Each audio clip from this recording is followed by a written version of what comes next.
Ada cinta yang datang seperti rumah hangat, dan ada cinta yang berubah pelan-pelan menjadi pintu keluar yang tidak bisa lagi kamu abaikan. Pernahkah kamu mencintai seseorang, tapi setiap hari kamu merasa semakin menjauh dari dirimu sendiri? Kadang kita tahu sesuatu telah selesai sebelum mulut kita berani mengatakannya. Dan momen itu terasa seperti berdiri di tepi jurang. Tidak ada yang menarikmu menjauh, tapi kamu tidak lagi ingin melompat ke depan. Aku mengajakmu tinggal sampai akhir, karena mungkin yang kamu dengar ini adalah kata yang selama ini tidak ada di sekelilingmu. Sebuah penjelasan pelan tentang luka yang sulit dinamai. Hubungan yang dulu kamu bangun dengan harapan, tawa, dan mimpi bertransformasi menjadi sesuatu yang memberatkan. Dulu kamu merasa dilihat, dulu kamu merasa didengarkan, dulu kamu merasa dipilih. Kini kamu berjalan dengan langkah ringan, tapi hati seperti menyeret sesuatu di tanah. Kamu mulai menimbang setiap kata sebelum keluar dari bibirmu. Kamu mulai menahan diri agar tidak menyulut pertengkaran. Kamu mulai meminta maaf bahkan ketika tidak merasa salah.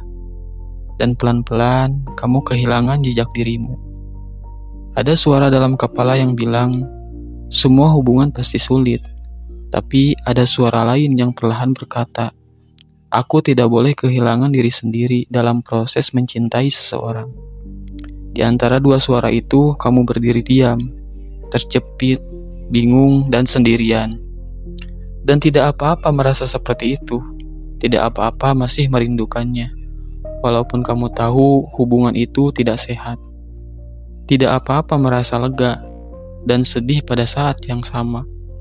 Stoik telah melihat luka seperti ini sejak berabad-abad lalu. Marcus Aurelius pernah menulis dalam Meditation, lihat ke dalam dirimu. Di dalam dirimu ada sumber kekuatan yang tidak pernah berhenti mengalir. Jika kamu mau kembali kepadanya. Maksudnya, ketika dunia luar, termasuk orang yang kamu cintai, mulai melemahkanmu, kamu selalu punya rumah batin yang bisa kamu pulangin. Asal kamu berani menengok ke dalam diri. Epictetus menambahkan, kita menderita ketika kita memberikan kekuasaan kepada hal-hal di luar kendali kita. Dan hubungan toksik sering terasa seperti itu. Kamu menyerahkan ketenanganmu pada seseorang yang bahkan tidak tahu bagaimana menjaganya. Seneca menulis, kita memilih beban yang kita bawa. Artinya, kadang cinta menjadi beban bukan karena ia jahat, tapi karena kita memaksa diri memikul sesuatu yang sebenarnya sudah runtuh. Toksisitas tidak selalu hadir dalam bentuk teriakan atau ancaman. Seringkali ia muncul lebih halus. Nada bicara yang meremehkan, tatapan yang memojokkan, kata-kata yang membuatmu meragukan nilai dirimu sendiri. Janji perubahan yang tidak pernah terwujud.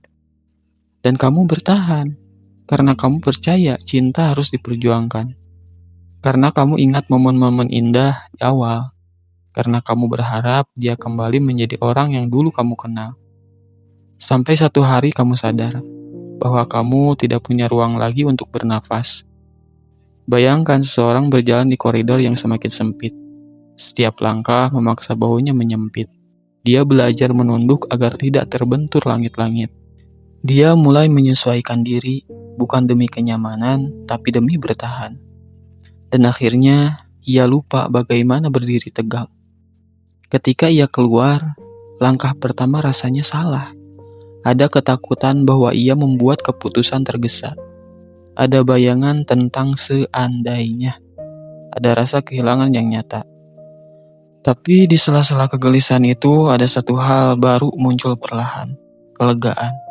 Kelegaan itu seperti udara yang tidak kamu sadari selama ini kamu itu kekurangan udara. Jika kamu merasa seperti ini, itulah tanda kamu sedang kembali pulang ke dirimu sendiri. Dan kalau kamu butuh pegangan kecil, ini langkah-langkah yang bisa kamu mulai tanpa memaksa apapun. 1. Validasi perasaanmu. Kamu boleh merindukan seseorang yang menyakitimu. Kamu boleh lega meninggalkan seseorang yang pernah kamu cinta. 2. Lakukan satu ritual yang menegaskan kamu kembali hidup. Duduk di luar 5 menit, mandi hangat lebih lama dari biasanya. Mendengarkan musik yang dulu kamu hindari. 3. Tulis apa saja yang kamu pelajari tentang dirimu. Bukan tentang dia, tapi tentang kamu. 4. Berhenti mengharapkan penjelasan. Orang toksik jarang memberi penutupan. Ketidakjelasan mereka bukan karena kamu tidak layak dijelaskan, tapi karena mereka tidak mampu memberi jawaban. 5. Batasi akses ke memori. Foto, chat, rutinitas, lagu tertentu. Kurangi hal-hal yang menarikmu kembali ke masa lalu. Itu bukan melarikan diri, itu menghentikan seret menarik yang tidak pernah selesai. 6. Percayai waktu. Tidak ada stoik yang berkata hidup akan mudah. Mereka hanya mengajarkan kita untuk kuat secara batin, tanpa menunggu dunia menjadi lebih lembut. Lambat laun, kamu akan menyadari sesuatu. Kamu bukan lagi memikirkan bagaimana rasanya bersamanya. Kamu mulai memikirkan bagaimana rasanya menjadi dirimu sepenuhnya. Dan di titik itu, kenangan tentangnya berhenti menjadi hantu. Ia hanya menjadi bab yang selesai dibaca tanpa dendam, tanpa penyesalan. Kamu membisikkan dalam hati, beristirahatlah dengan tenang, cinta itu. Dan bagian kedua kalimatnya datang seperti cahaya. Aku tidak menyesal kehilanganmu. Karena ternyata yang selama ini kamu selamatkan bukan hubungan itu, melainkan dirimu sendiri. Tarik napas dalam, biarkan dadamu mengingat ruang yang ia punya. Kamu pantas dicintai tanpa dicekik tuntutan, tanpa harus mengecilkan diri agar muat, tanpa harus kehilangan suara dalam hatimu. Dan kalau kamu ingin berjalan bersama dalam perjalanan kembali menjadi dirimu, subscribe, like, atau tinggalkan fragmen ceritamu di komentar.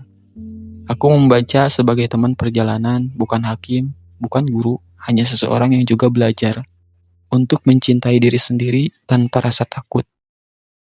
Terima kasih.